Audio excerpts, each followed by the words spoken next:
right, welcome everyone. My name is Woody Roper. It's my pleasure to be back one more time to be presenting for Oklahoma City Public Schools. This is going to be part two of a two-part series. We went ahead and recorded one yesterday. Uh, Yesterday, we covered things like content creation, a review of Canvas. Today, we're going to be using those skills to be building gradable content. Now, at the very beginning, I will be doing a demo of things that you can do with Google Drive within a classroom. One thing to note as a curriculum designer, if you are doing anything with Google Drive, it's more or less assisting teachers using their Google Drive accounts. For example, if you put a Google Drive link in a course you're building for a teacher and you just give them a copy, your links won't work anymore. It has to be the actual teacher's links pulling from the cloud. But we'll talk more about that here in a bit. If you do want to go ahead and log in today, I do recommend using the Chrome browser. Canvas works with a lot of different browsers, Firefox, Safari, uh, but I do feel like Canvas is optimized for Chrome. If you are wondering if there's any browsers that do not work with Canvas, it's anything with the word Internet Explorer in the title, so just go ahead and get rid of it. If you do want to log in, just go ahead and log into Canvas now, because this is where we're going to go ahead and begin. Now, for those of you that did not attend yesterday's training, I just want to go ahead and share a little bit on how this session is going to go. Usually when I teach from a Zoom room, I usually don't. I'm a face-to-face teacher, as most of uh, the clients that I do teach Canvas to, but we've had to make some slight adjustments lately.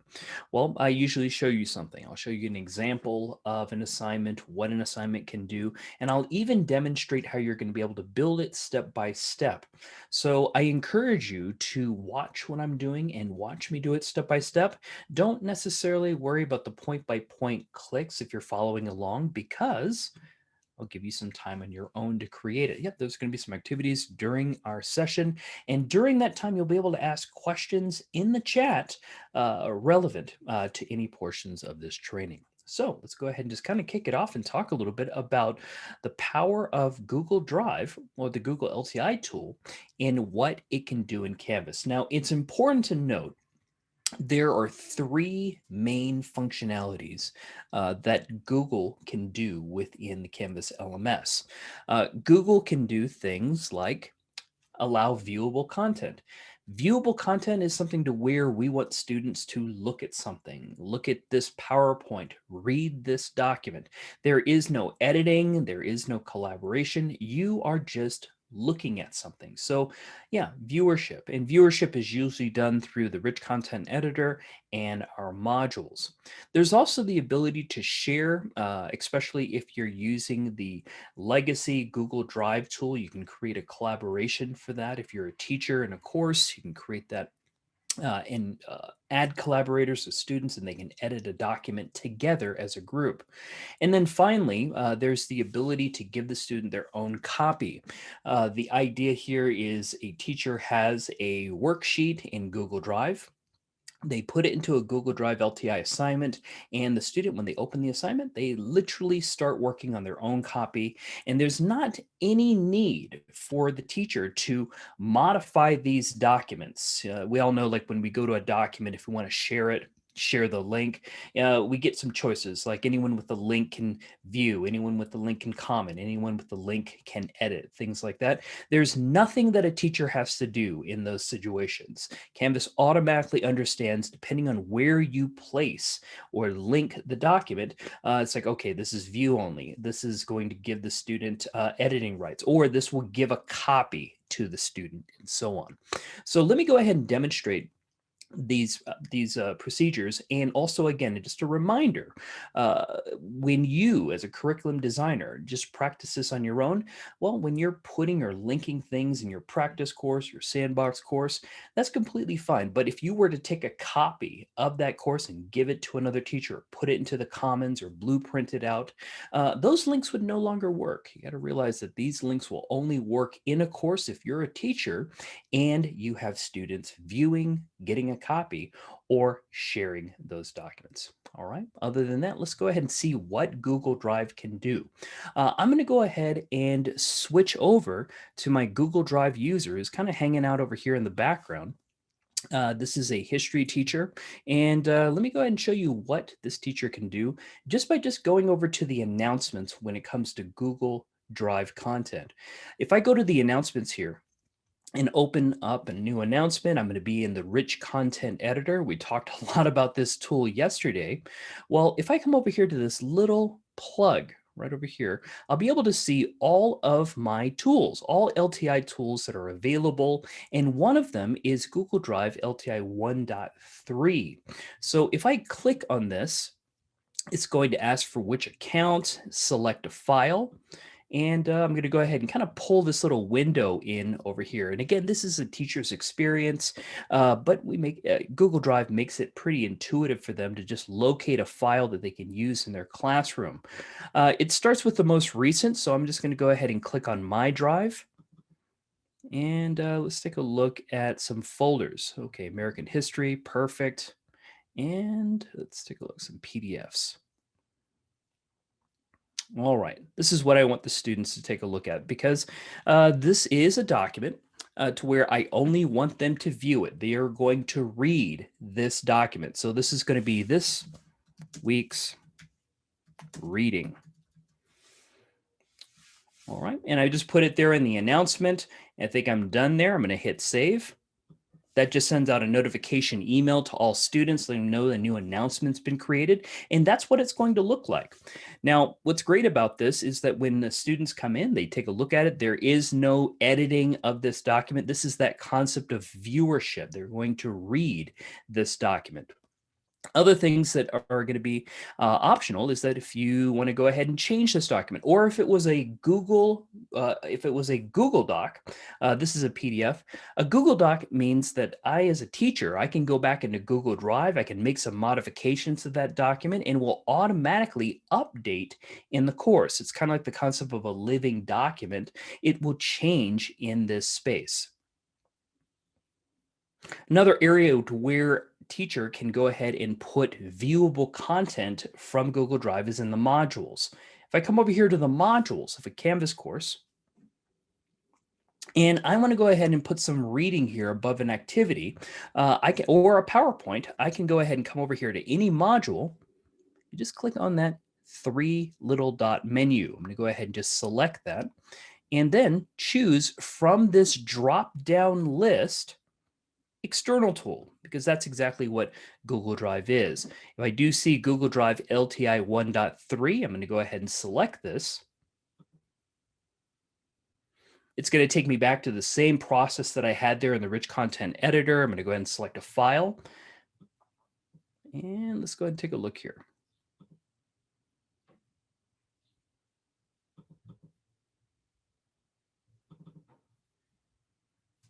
And one thing I note is that the size of that screen, if you feel like it's too small, it's usually by default about that size. Just go ahead and drag the corner out a little bit and just kind of look through. Let me take a look here at my presentations. Maybe I want to do a PowerPoint. There we go.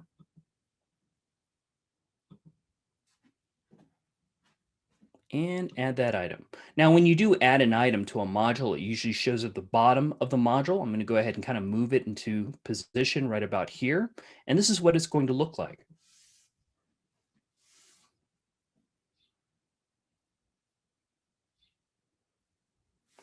And there we go. And now the student can choose to go ahead and have it autoplay. They can go ahead and choose which speed it'll go ahead and play at. I'll go ahead and just put it at about 3 seconds and play it. But that's an experience that you cannot get if you just manually put in a PowerPoint file. Also, one thing that is beneficial for educators is that if they put in a link to their PowerPoint presentation from Google Drive, they can change that PowerPoint presentation, that Google slide presentation in the cloud, and automatically updates it here in the course. So those are just two ways that we can go ahead and link content from the cloud into a Canvas course, viewership. Now, when it does come to collaboration or allowing the concept of sharing a document, that means I give you a shareable link. Now we're both editors in the same document. It's not like we have our own copy or anything. That would be through a collaboration tool. I'm going to go ahead, just come over here. collaborations. And looks like we have a question right here. How do you authorize Google integration to? Usually for Canvas, when you initially use Google Drive or access Google Drive in your Canvas course, it will ask you to authorize. It's going to ask you which account do you want to use, the account that you usually have your teaching materials in. That's the reason why, as curriculum designers, we don't normally add this content into a course that we're building. We can advise, we can assist, and we know this functionality exists for teachers so they can do it in their courses. But usually when it comes to curriculum design, we're building courses or the structure that's needed for particular subjects, for particular grade levels. If you do want to authorize Google Drive within Canvas, just go ahead and go through the process of just hitting authorize, choosing which account. If you have to sign in, that's fine. One thing that might be able to help you is make sure that you're in or signed in using Chrome, using the proper Google Drive account that has all of those materials that you want to go ahead and kind of test this with. That would go ahead and kind of help with the authorization. Is anyone else having any type of issue? I'm just taking a look here at Kara as a teacher. Are there any certain privacy settings that need to be observed when integrating Google Files with Canvas? Kara, not that I know of. Everything is secure sign-on when it comes to Google Drive. You're already authenticated prior to adding materials within a course. And also, like you've seen, there's no need for me to modify any of those documents to make this editable, viewable, or make it a copy. Canvas already does that for us. And Neil, I was just wondering if you're asking me. Okay, there we go. Looks like you're asking. All right. Yeah, as far as the Google sharing settings, as far as sharing particular documents, Canvas automatically realizes that, hey, you're about to put this document or this PowerPoint in the modules. You're about to do this in an announcement in the rich content editor, and then it just makes it a viewable file just for students. Well, anyways, collaborations. I'm here in the collaborations tool. This is a situation to where I want to go ahead and let students of my choosing be able to work on a document. All right. So if I come into this space, if I have the option of Google Apps, this will allow me to create a Google document, a Google slide, a Google sheet. Let me just go ahead and hit authorize. Let's see here. Once it goes through the authorization process in this space, I'll be able to go ahead and add a document, a slide, sheet. And one thing to note about this space is that I can't choose okay, there we go, finally. I can't choose specific documents from my drive. Every time I create a new collaboration, it's a new document. It's a blank sheet. So usually I'll have some instructions ready to kind of copy and paste in that sheet. Well, right now it's basically looking for the students in my course here, and I can go ahead and add them as collaborators. Here's where I can go ahead and choose whether it's going to be a document, sheet, or presentation. I'll go ahead and just leave it at a document. This one is going to be a week 1 task. It's the concept of if there's a project there in the background, I'm going to go ahead and put tasks out there. Students who are either working together as in groups or just individuals, we can work one-on-one on their particular task sheet where the student and I both have rights to edit this document. So we'll go ahead and just mark off each week.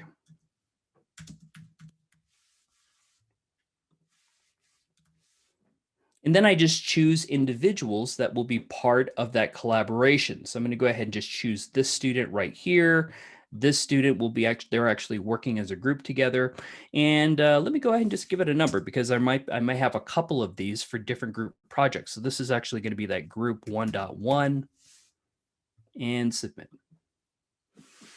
The great thing about that is these two students that I'm creating a collaboration with. Let me go ahead and just come back over here. You know what? This is actually one second.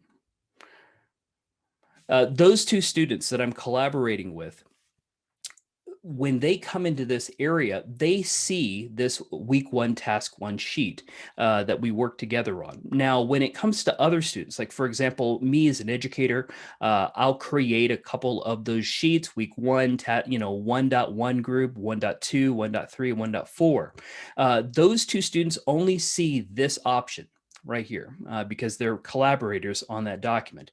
Every other student coming in who's part of a different collaboration, they only see their sheet, and then they, can access it from here, and then they mark it off.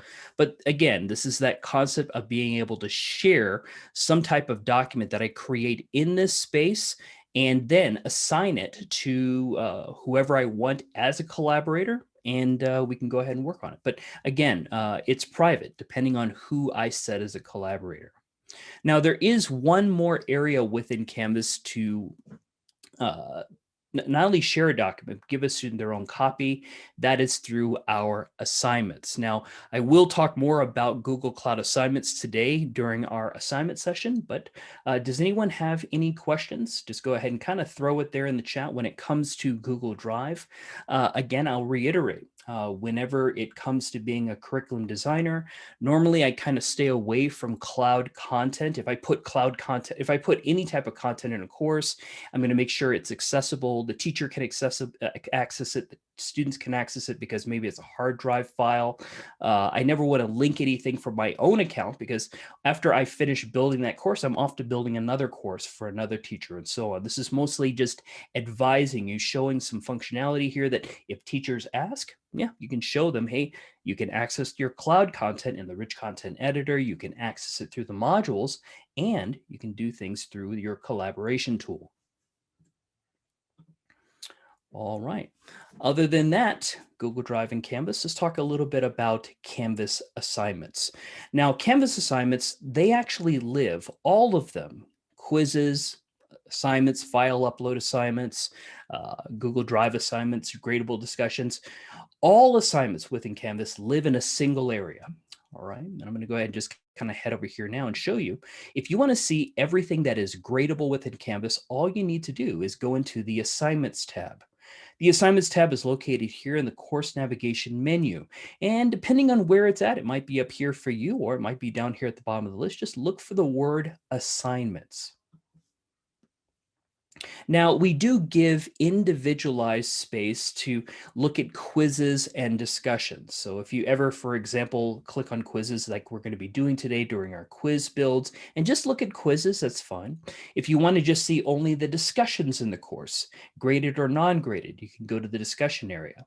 But when you go to the assignments area, this is what we call the assignments index. Everything here is modeled after how you're going to view things within the Canvas gradebook. The Canvas gradebook is a reactionary tool. That means that if you or a grader needs to grade anything within Canvas, you have to create an assignment for it. There is no option within the Canvas gradebook to just add a bunch of columns so you can just go ahead and enter scores. In fact, if you have no assignments built, you'll notice when you go into the gradebook, it's empty and there's no area to enter a score.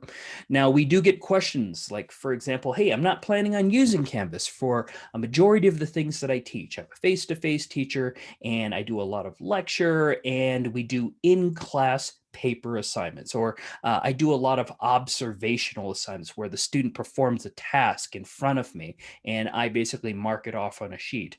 Okay, that's great, and you can continue to do that.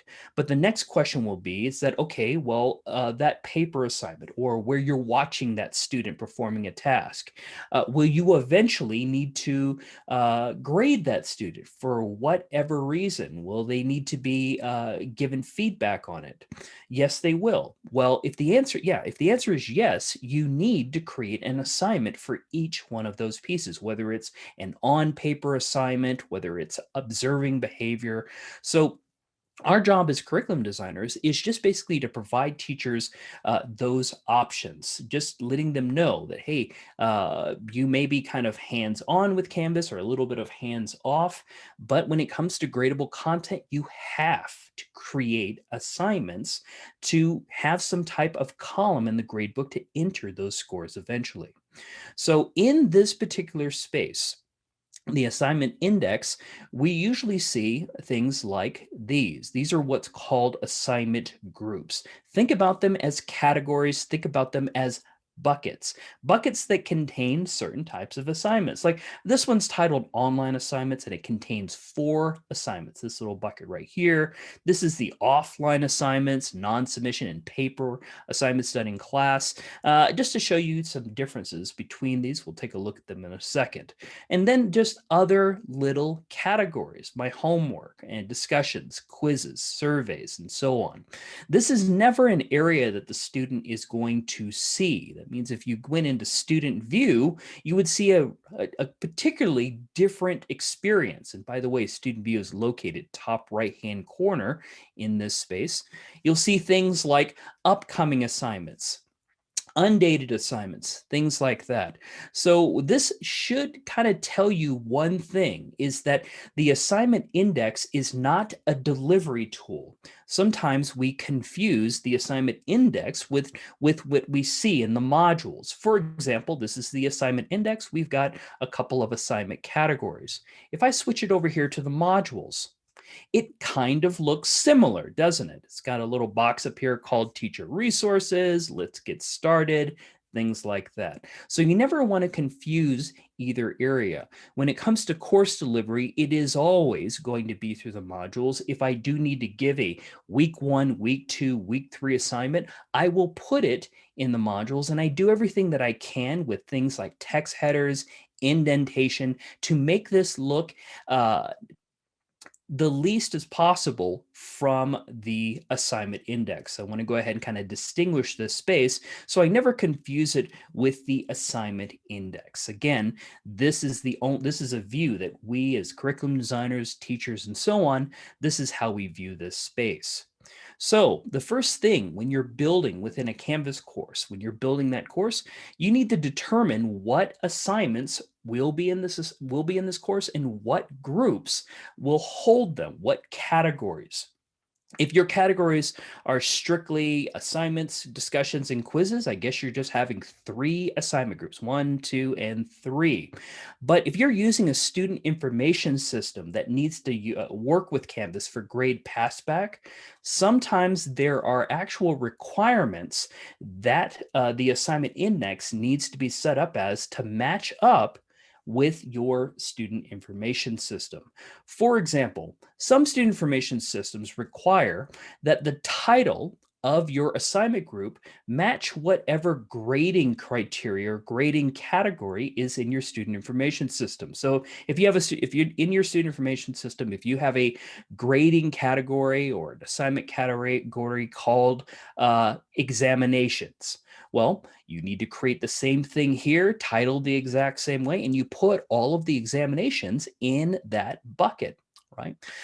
If that's something that you have to do, if that is your job, at least you know now that you need to do that with your student information system. Or if all you're doing is providing structure, that means, hey, my job is to go in, I'll build a couple of these assignment groups, I'll put assignments where assignments go, discussions and quizzes, and I'll let the teacher rearrange them, meaning that you can take things and move it from one category to the next, or maybe they'll retitle these based on the categories that they build in the student information system. That might be another consideration as well.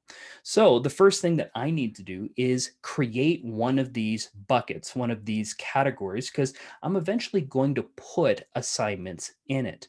Well, just come over here, top right-hand corner, there's a plus group button right here. And as curriculum designers, you can actually, instead of just putting the word assignment, you can put assignment and maybe like in a little bit of a tagline there, something in parentheses that says, make sure that the title of this matches your student information system category, or however, whatever terminology that you use.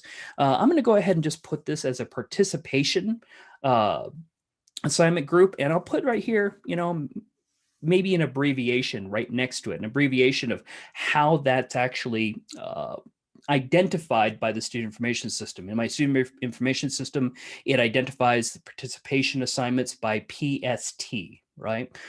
You can also do something like this if this is going to be a copy of this course. This is like, insert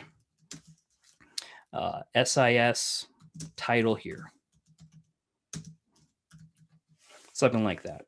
All right, and then hit save. I'm going to go ahead and just kind of come down over here to the bottom because that's exactly where that is. I could drag this up to the top, but there's a lot of traffic. So I'm going to go ahead and use the menu here on the right-hand side to move this group to the top, just to kind of show you that, I can move some things in that assignment group. A lot of times we're either doing two things. We're actually building the actual curriculum that teachers are going to use to teach with, or we're just giving them the structure. Like we're building the templates for their assignments. They're the ones that are actually going to insert their Google Drive documents that have instructions on them. They're the ones that are actually going to record their own instructions on a particular assignment in Studio, things like that. We just give them the framework of those pieces. If I wanted to, I just go ahead and move things up. One thing as a curriculum designer that I do is that I usually create a couple of templates for them. I create just literally a group right here called graded content templates. This is nothing that will give any type of grade pass back. These are tools because if I build something that looks like this assignment title here, something to where, I can have something pretty obvious, like insert your Google Drive instructions, insert your instructions here, basically a nice template depending on the grade level and the reading level. Well, what can a teacher do with that? Well, if every time they need a new assignment, a new discussion, they just come right over here. So I'm just going to unpublish these real quick. They come right over here and hit the duplication option right over here. Duplicate. And it gives them a copy, and then they move this to the proper category. So if I come over here, okay, I've got a couple of homeworks that I need to build, week 1, week 2, lesson 3, lesson 4, lesson 5. Well, I've got consistency now. Let me just take a look here at my XYZ copy I built. Yeah, this is something I built, right? To where insert instructions here. Here's the guidelines, little piece of technical support that I would never change. But I never want to have to rebuild this from scratch every single time I build an assignment myself, or as a curriculum designer, if I want to go ahead and build this in a course. I might keep a copy of this in the Commons, might be in maybe a course template that I usually have all of my teaching, all of my building materials in. So I can just, kind of import this content into the course that needs it. So again, it's nice to have a little area of build to save the teacher time, to save you some time. If I just come here again, duplicate, okay, that's cool. Move that copy over to wherever it needs to go. Again, saving you a lot of time and energy when it comes to building this. Sure, you've got to build one assignment from scratch. What is very helpful though is that you can use a template. There are several templates that Oklahoma City Public Schools Canvas actually has in place. You want to go ahead and talk to Neil. It's like, hey, where are those templates? What that Woody's using right there? Because I'm using basically your template as today's demo example. Let me show you what these assignment groups can do as an advisory, so you can just let teachers know that if they ask like, hey, is there any such thing as like a drop rule? Is there any way like you can drop the lowest score, things like that? Yeah, it's like, let's go ahead and kind of focus on this online assignments group. It's got 4 assignments in it. All right. Well, if you want to turn on the ability to drop rule, all you need to do is come right over here. There is a 3-dot menu for the group itself, and then hit edit. When you're in this space, you're going to see, hey, drop the lowest score. Of those 4 assignments, drop the lowest. All right. Now, again, this is probably going to be something a teacher is going to do, but you can advise, let them know, hey, there's a couple of hidden features. If you just kind of click on a couple of menu items, right? Like the ability to duplicate assignments or the ability to drop the lowest score. Now, you can drop the highest score, but I've never really seen that happen before. I suppose a teacher can have that conversation with their students. Hey, I'm dropping all the highest scores. Okay. But you can also do a never drop as well. That means of those 4 assignments, I want you to ignore the file upload assignment. Just now it's dropping 3 of those 4 and it's ignoring 1. So you have these options available here in the background. Just go ahead and let teachers know that are inquiring about it. Other things that you can do in this space, if you do have to assist in setting up weighting. Weighting means, like, for example, the online assignment groups, these 4, this is worth 30% of the total. This is worth 15% of the total. This is worth 5% of the total. If you need to set those weights, sometimes the weighting is set for the teacher sets their own weights in the student information system, anything that gives grade pass back. If for whatever reason you have to set it up in Canvas as well, just note that those options are available once the groups are created here in the top right-hand corner. Top right-hand corner has these assignment settings in the 3 little dot menu here, and one of them is assignment group weight. If you do need to enable this within a Canvas course, once you've selected that option, it has this little window. And yes, you have to put a little check mark right there. It's going to go ahead and pull up all the groups that we've created. There's one group right about there and all of our assignments. And that's where you just take a look at the bottom. Okay, we're currently at 0 right now. Now, okay, I'm going to go ahead and say that participation, that's 10. This one's about 15. How about 5 and 5? Where are we at? How much do we get? How much do we have to play with here? Oh, we still got a lot of room. Let me go ahead and just kind of increase it here. 25, 15. How much more we got to go? Okay, 25. Perfect. Now we're at 100%. We get questions about, okay, if you're in this type of scenario, how is extra credit given? Well, let's take a look at the survey. Well, to give a little bit of incentive to take an end of year survey, maybe I'll put that at 2. See, now we're at 102% of the total. That means any student who doesn't take the survey, well, they can go ahead and get at least 100% in the course, and they just don't get that extra 2. Anyone who does need it, there is certainly an incentive to take that survey. So that's the concept of extra credit in a course. If you don't want to have something reflect towards a grade like templates, yeah, I leave them published. Students don't know about them, and I leave it at 0% of the total. It just ignores everything in that bucket.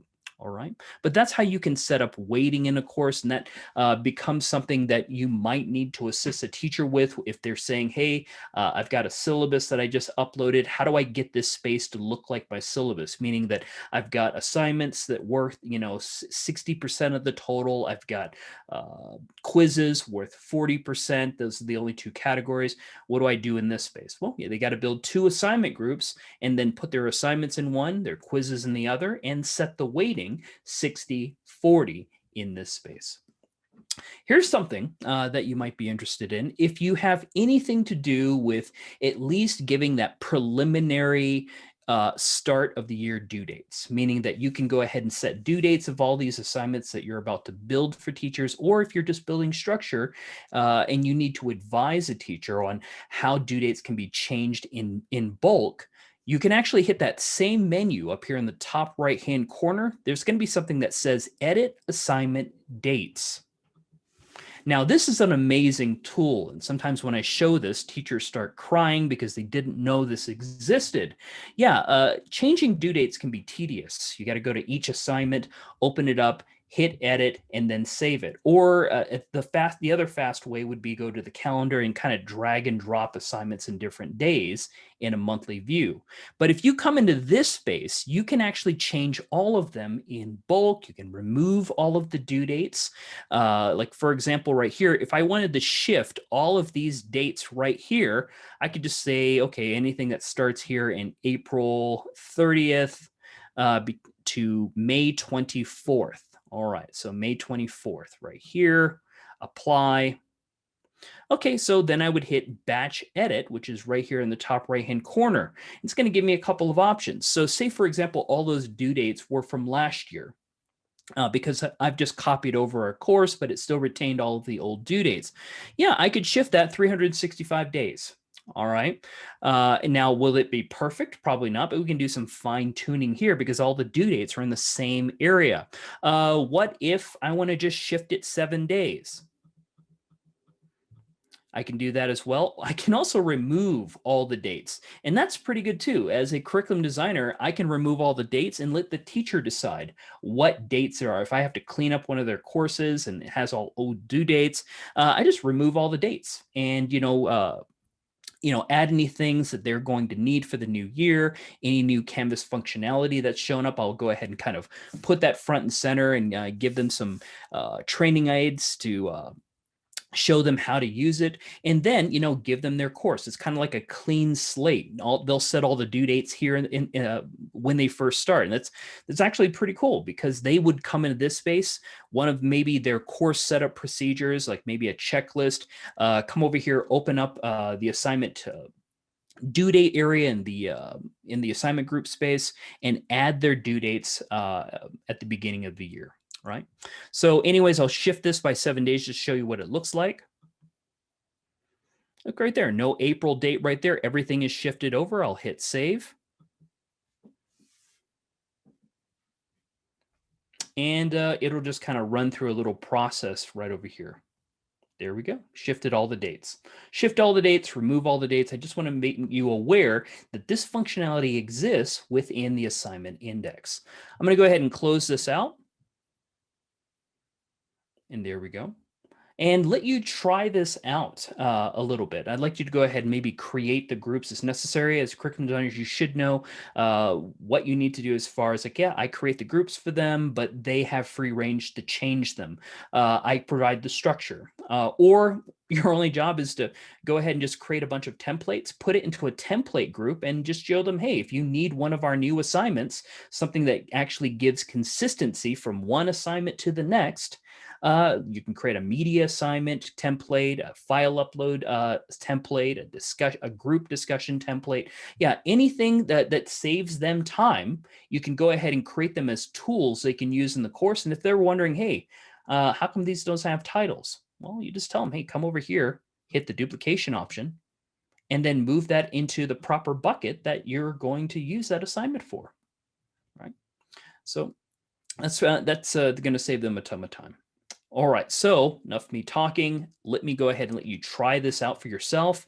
Go into the assignment index and hit that plus group button in the top right-hand corner and add a few assignment groups matching types of graded content offered in a course. If it's just as simple as assignments, discussions, and quizzes, that's fine. Take in consideration that sometimes Infinite Campus, your student information system, might require certain things to be titled to match up with how categories are listed in its space. If you don't need to do that, if you don't need to match it up because so many different categories are different from one course to the next, maybe put a prompt there that says, assignments. Make sure that the category title matches what's listed in Infinite Campus. Just taking a look there, Christine, it doesn't require matching text between IC and Canvas. Perfect. Then all you're doing is just, oh, it does. It does. Okay, though misspoke.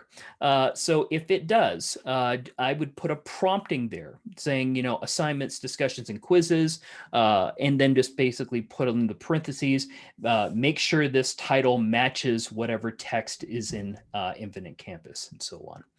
All right. Well, anyways, let me go ahead and give you about 2 minutes. If you have any questions, go ahead and let me know in the chat.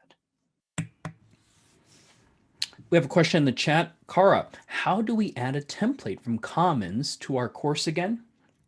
Well, one, all you're really doing is it an import? Yeah, well, it takes a copy and imports it into your template, the course that you're working on. All you need to do is, let me go ahead and just kind of demonstrate with mine. Let's go ahead and just come over here. Actually, you know what? Neil, I'm going to go ahead and kind of use you as a guinea pig today because usually when it comes to accessing Commons, I have to be someone at your institution. So that's what I'm going to do. Just give me 1 second here because I think that's important, right? If there are some amazing resources in the Commons, we want to know how to find them and how to get them into our course. So Neil, just give me 1 second here.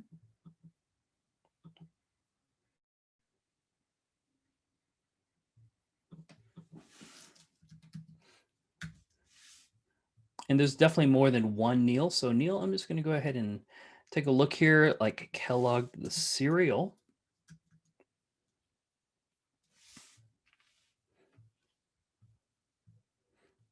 All right. And I'm going to go ahead and just do a quick masquerading.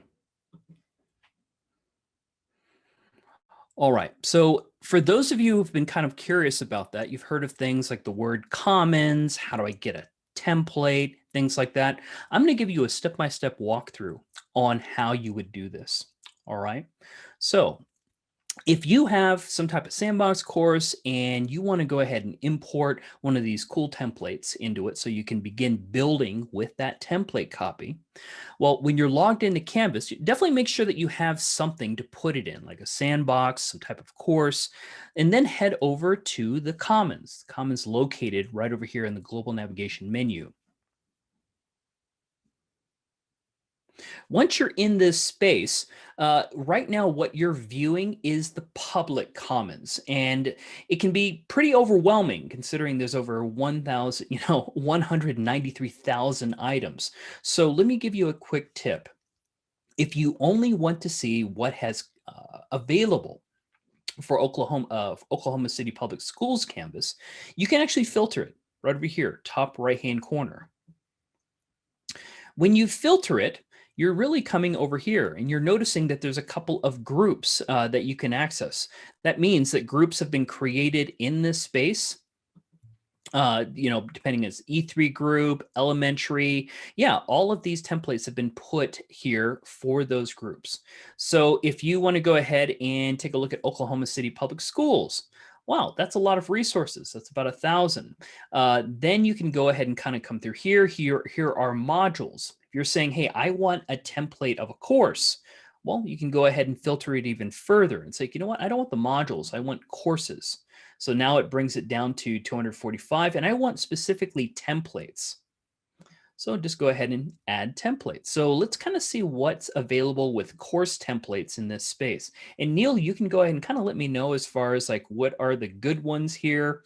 I went ahead and kind of looked in your courses and kind of chose this one. Like here's library templates and so on. Is there anyone in particular that that your team should be kind of looking at?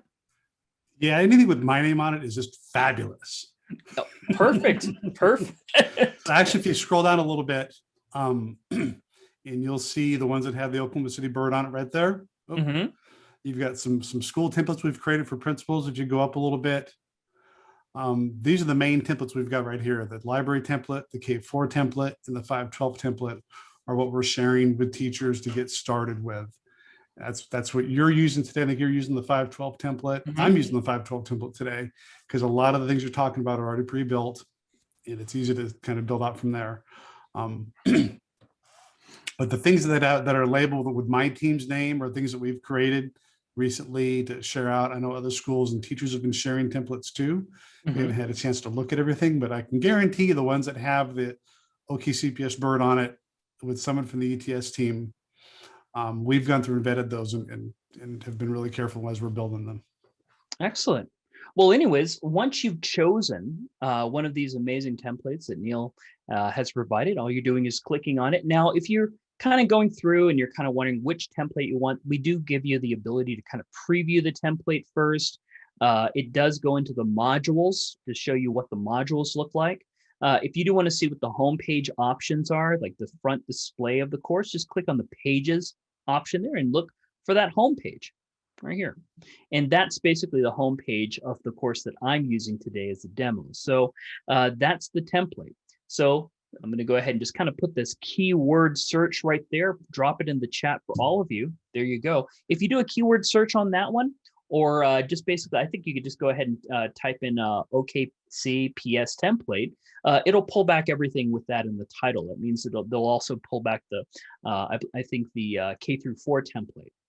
But either way, if you do want this in your course that you're working on right now, you don't want to have to build all this from scratch. You don't want to have to kind of piece it all together. This is just a single package that has, for example, those assignment templates that I'm using, right? It's got the discussions, all the discussion templates, and it has quiz templates as well. So it's it's fully built as a structure to use or to work out of. So if you're working on sixth grade curriculum, you can use this. If you're working on a high school geometry course or basically mathematics, you can use this and work out of this template. Now that I've got you all excited, if you do need a copy of this, well, now that you're done looking at it, you can come over here to the right-hand side and import/download. All right, import/download. Now, if you want to share this with the colleagues, like, hey, I've got a direct link that'll just take you to this page, so you don't have to go search for it. You could just copy that resource link, put it into an email. It's like, hey, team, let's go ahead and make sure that we grab a copy of this course from the Commons and give them the link. But if you're here right now, you can just hit import/download, choose whatever course it needs to go into. And Neil, don't worry about this. I'm not going to download anything. You can go ahead and choose more than one course. So if you're working on 4 courses right now, yeah, bring the template into 4 courses. Once you've got it selected, at least one course is selected, at the very bottom, there is an import into course option. Just go ahead and click on that. You'll know you're successful. It'll say you've successfully imported a course, a little bit of a green progress bar, and Canvas will do the rest of the work for you. It just automatically puts it into that course. Now, sometimes we get questions about, okay, well, what if I do that? If I take this course template and I put it into a course I'm already working on, does it erase anything in that course? No, it absolutely doesn't. It just pancakes on top of the work that's already in there. So you're just adding more content to a course. I usually just put the template into something that I'm going to start brand new. Then I add actual curriculum in, lesson plans that I have access to that the teachers are going to be using. I'll just put it into the assignment group location. I'll go ahead and maybe add a couple helpful things in the modules. What's also helpful in the modules as well is maybe add your own notes in the module for the teacher on how you would use this. This might be modeled specifically for 5th grade teacher, 10th grade biology, things like that. What you would need to do if you were them, if you were handed this template for the very first time as an educator.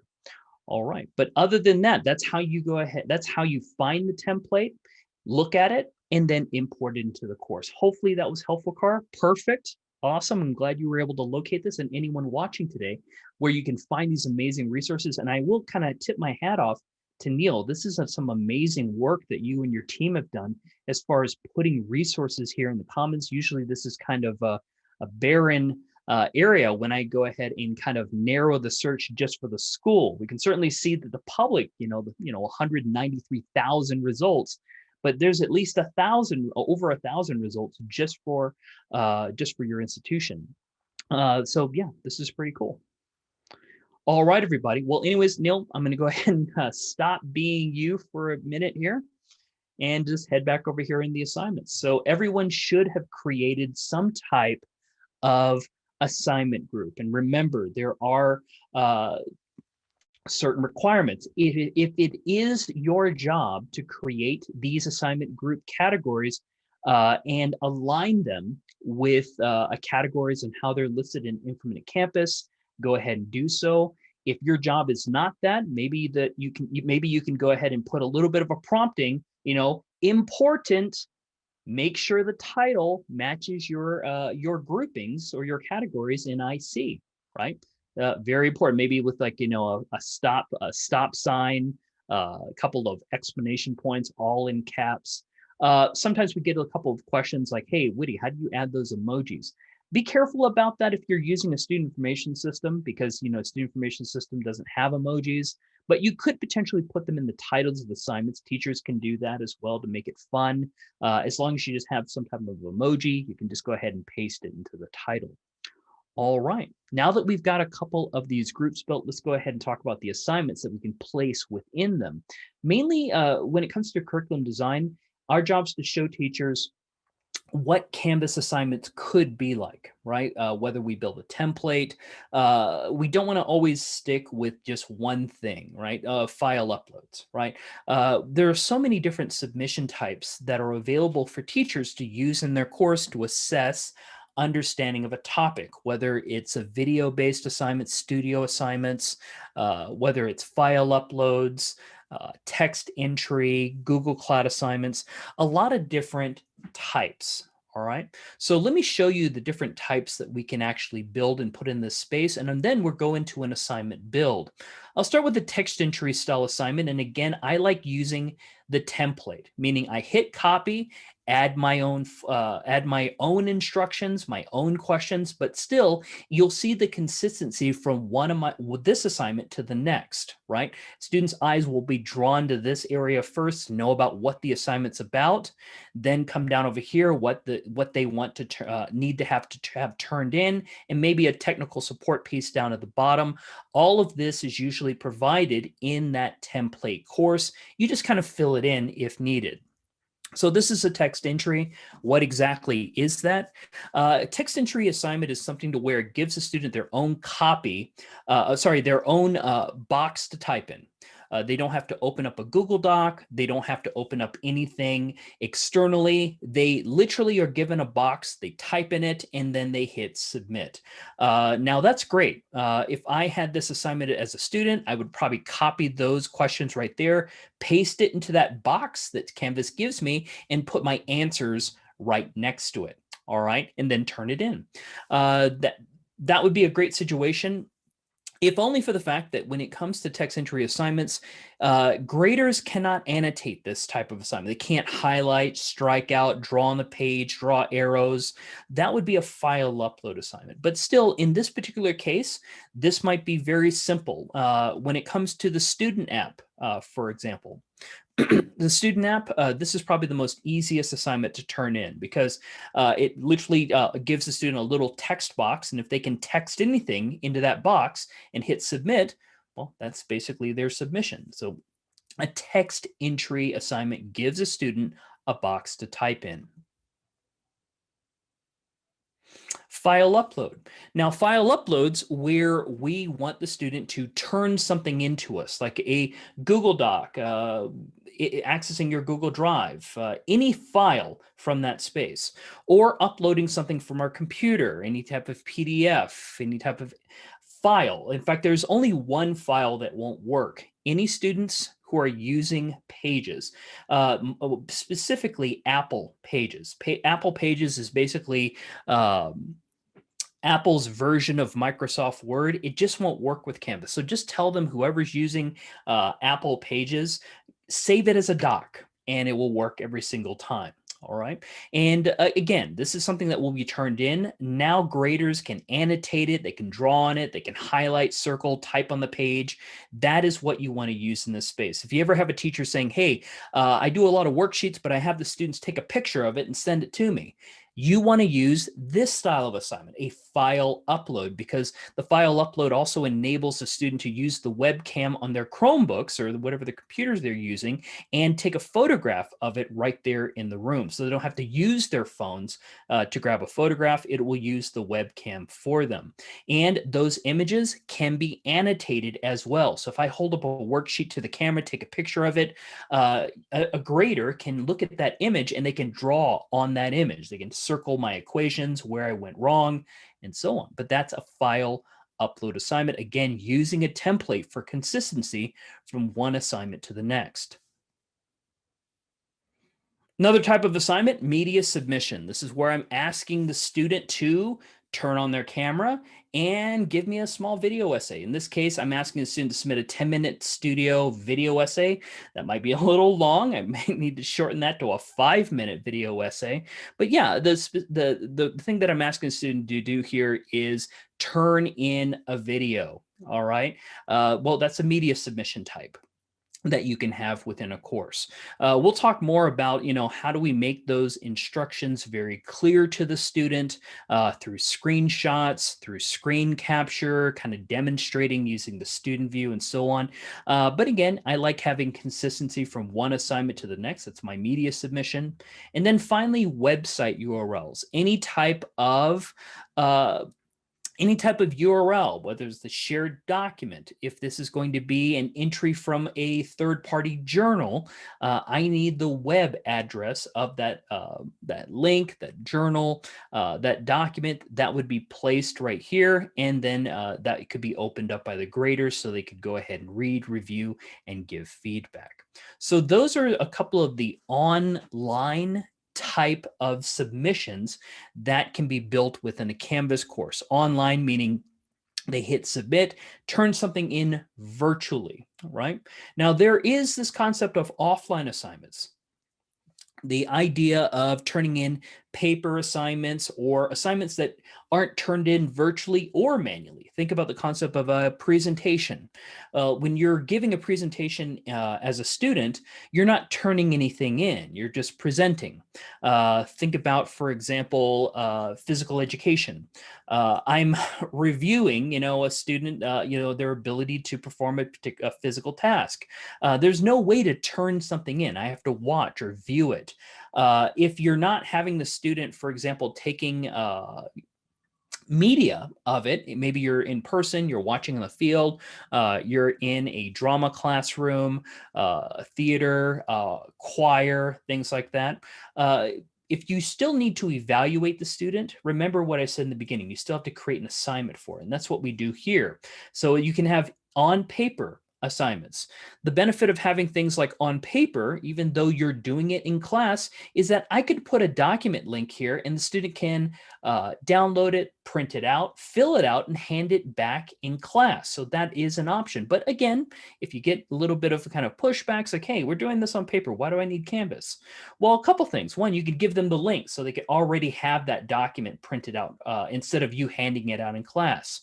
This will allow you to put a due date on that item so the students know that that on paper assignment is coming up this week. And you can also give a couple of guidelines. I'll give these instructions in class, but the students kind of can pre-prepare for this paper assignment, whether they're going to do some reading for it and they come into the classroom and now they can go ahead and work on that document. Yeah, paper assignment is just the overall thing here is that uh, they're prepared for it. And again, I'm going to have to enter in some type of grade at some point with a stack of papers to show for it. I have to create an assignment. So it creates that column in the Canvas gradebook. And non-submission assignments, again, that presentation, that walking around the field, going into, for example, I've done it in the past. I don't know if any of you have done it yourself or with your own children, where like there's a science project. Everyone's kind of got a table with their science project displayed. And believe it or not, as we're kind of walking around, there's other people like evaluating these science projects. Nothing is turned into Canvas. Nothing is turned in virtually. Nothing is turned in physically, right? You're just kind of watching, a couple of presentations that students are giving. Well, you'll eventually have to evaluate it, right? If you're the person doing all the grading, and that type of assignment would need to be created in order for for a grade to be entered into the Canvas gradebook. I've even included a template of a PowerPoint that the student can use in this particular presentation that they can go ahead and get their own copy. They can go ahead and fill it out themselves, but just giving them a template here using the Rich Content Editor. So those are the different types of assignments you can build in the assignment index. Now today, for our assignment build, if you want to go ahead and use a template assignment for this, or if you want to go ahead and start from scratch, that's completely fine.